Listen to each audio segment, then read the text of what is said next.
Setelah seharian saya mendengar cerita dari orang tua saya masalah garis, saya merasa sedikit frustasi dan berpikir, kenapa harus aku? Apa salahku? Apa mungkin aku bisa melewatinya? Apa aku mampu? Semua sangat menggangguku. Saya tidak bisa berpikir dengan baik. Semua kata seakan berada di kepala saya dan terdengar sangat nyaring. Mama, jadi sebenarnya mata batinmu telah terbuka, Nak. Papa menjawab, iya, jadi dulu saat kamu lahir garis tangan dan kepalamu dibaca oleh leluhurmu. Dan mereka berkata jika kau mendapatkan garis keturunan ketika umur ke-13. Kamu pasti bisa, Nak, karena setiap apa yang diturunkan itu sesuai dengan kemampuanmu. Dan kamulah yang bisa mengendalikannya. Papa tidak bisa karena apapun itu, kamu yang tahu di mana tempat dan waktunya. Walau Papa bisa, tapi Papa hanya bisa mengingatkan bahwa jangan menyalahgunakan semua ini. Semua itu berlalu. Semua itu selalu berputar di pikiran saya. Ada apa dengan semua ini? Saya di kamar hanya tidur menutup bantal. Seketika Papa dan Mama masuk dan membuat saya lupa dengan candaannya. Saya pun bisa tertidur pulas dan tidak peduli dengan apa yang saya miliki. Tak lama saya tertidur, tiba-tiba mimpi itu datang. Berawal dari gelapnya tempat kosong. Tidak ada sudut tembok dan tidak terlihat pintu. Seketika terdengar suara pintu. Saya mencarinya berkeliling. Kemudian saya menemukan lorong dengan cahaya putih. Di sana seperti ada suara memanggil saya untuk keluar ke cahaya putih. Namun di sisi lain, angin berhembus mendorong saya untuk tidak ke sana. Suara nenek pun terdengar, jangan ke sana jika kau ingin kembali. Dan saya pun berhenti. Tiba-tiba seorang wanita muncul di antara lorong putih dan melambai pada saya, agar saya menuju ke sana. Dia pun berkata, kemarilah, kau akan bahagia di sini. Tidak akan ada yang mengganggu pikiranmu. Saya akan menjagamu. Saya pun semakin mendekat. Nafas saya semakin sesak. Saya mundur perlahan. Wanita itu mulai marah karena tahu saya mundur tidak ingin melanjutkannya. Dia pun mendekat ke arah saya dan ingin menarik saya. Tapi tangannya tidak mengenai saya. Dengan tatapannya semakin mendekat. Matanya serasa ingin menguasai raga saya. Saya pun berkata, tidak. Kau tidak bisa menguasaiku, aku bisa mengendalikanmu, aku bisa melakukannya. Kemudian dia memudar, dan dia pun menghilang. Saya pun tersadar. Saat saya terbangun, seketika orang-orang banyak di kamar saya sedang menangis. Mama memeluk saya dengan erat dan berkata, kamu selamat, Nak, kamu hidup. Mama takut kehilangan kamu. Saya semakin tidak mengerti dan bertanya, sebenarnya ada apa? Aku baik-baik saja. Aku gak kenapa-napa. Mama berkata, Mama membangunkanmu saat jam 6 pagi seperti biasa, tapi kau tidak bergerak. Lalu kau seakan kehilangan nafas seperti mau menemui ajal. Mama teriak semua orang kemari dan mencoba menyadarkanmu, tapi tidak berguna. Seketika nafasmu terhenti dan kami menangis di sini berpikir kau tidak ada. Dan nenek pun berbisik, kau selamat karena kau bisa mengendalikannya. Jangan biarkan dia membawamu. Saya mati suri. Tidak mungkin secepat ini. Orang-orang pun berpamit pulang, dan saya hanya terdiam melamunkan segalanya. Saya berpikir, pantas saja semua terasa nyata. Saya melihat telapak tangan saya ternyata terdapat tanda sebuah lambang yang saya tidak tahu. Lambang itu pun menghilang. Semua kembali normal. Saya melakukan aktivitas yang bisa menenangkan pikiran saya. Di sekolah saya latihan dance dan saya menjadikannya hobi. Sedikit demi sedikit semua beban hilang. Saya sudah tidak peduli dengan hantu-hantu di sekitar saya selama di sekolah. Dan saya hanya mengajak berbicara. Setiap kali lewat hanya berkata, bisakah tidak usah mengejutkanku? Dan hantu pun berlangsung berlari menghilang. Baik di kamar mandi, di kelas, dan di mana-mana.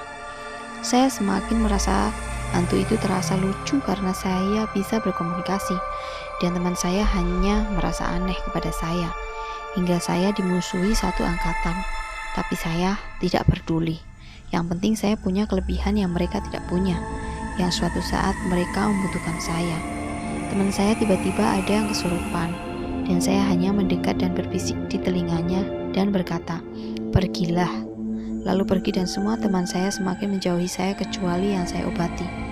Dia percaya tentang saya. Kami pun berteman dekat. Saat tiba-tiba tas saya disangkut oleh teman saya di tiang bendera, dan saya susah payah menurunkannya. Mereka yang mengganggu saya seketika terlempar, sedangkan saya tidak melakukannya. Lalu saya diganggu lagi dengan keipangan rambut saya dilepas dan ikat rambut saya disangkut di genting. Saya hanya berteriak, dan mereka pun seakan melihat ada yang keluar dari bayangan saya. Kemudian saya menahan marah. Saya tidak ingin ada yang terluka. Saya pun izin pulang sambil menangis. Saya langsung masuk kamar dan menangis sambil berkata, "Aku tidak ingin melukai siapapun. Aku tidak ingin punya musuh." Nenek mengelus kepalaku.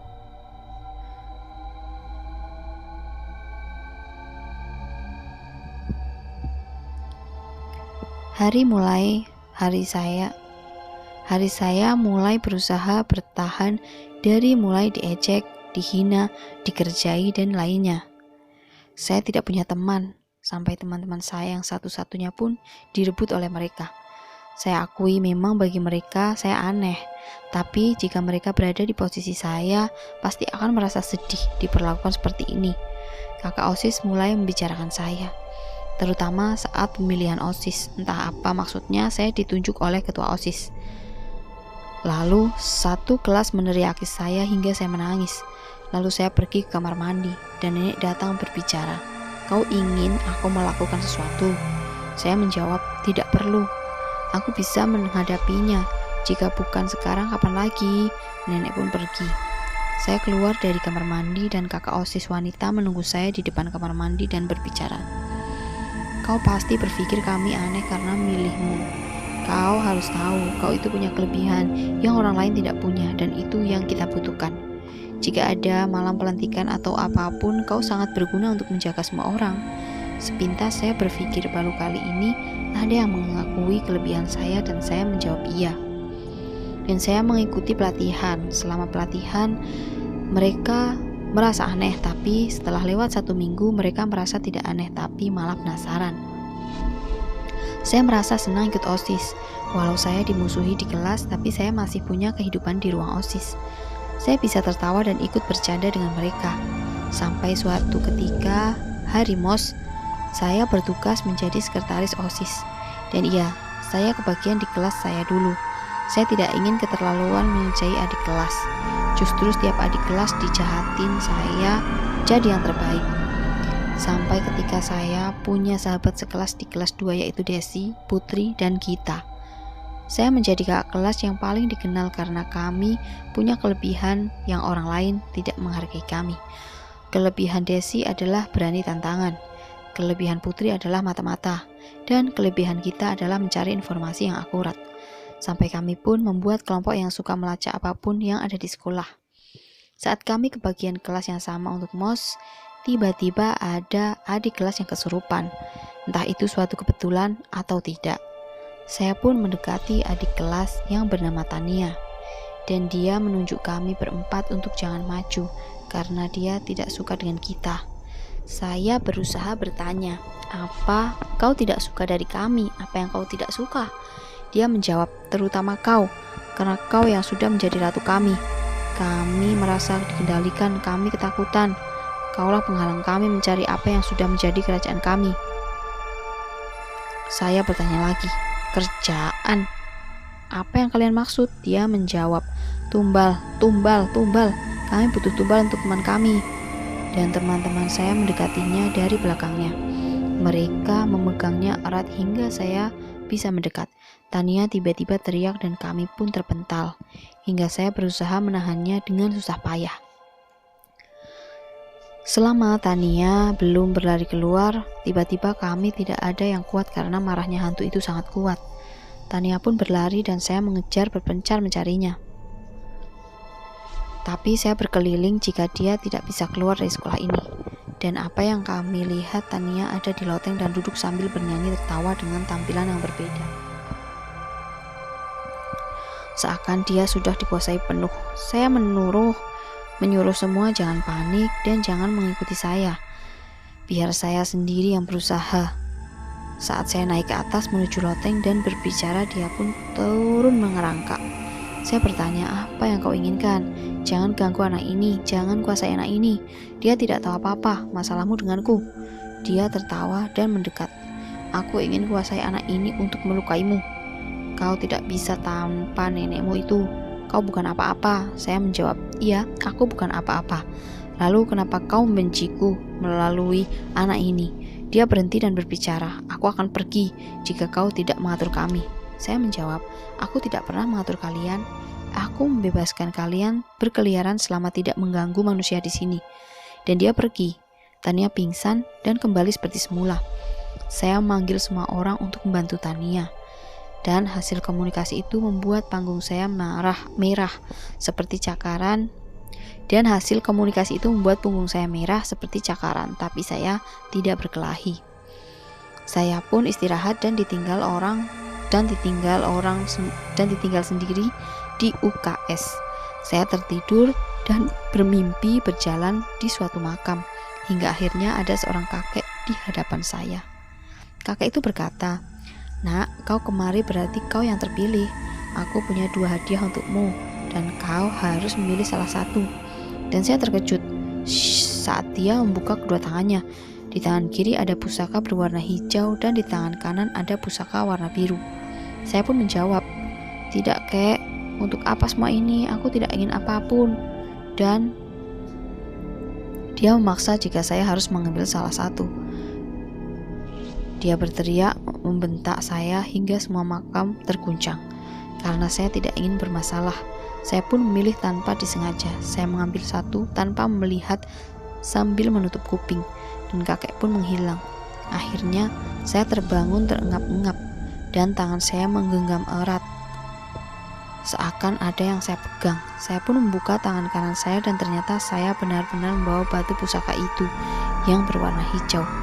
Batu itu saya perhatikan dan ternyata ada isinya seperti kuntilanak besar di dalam batu itu.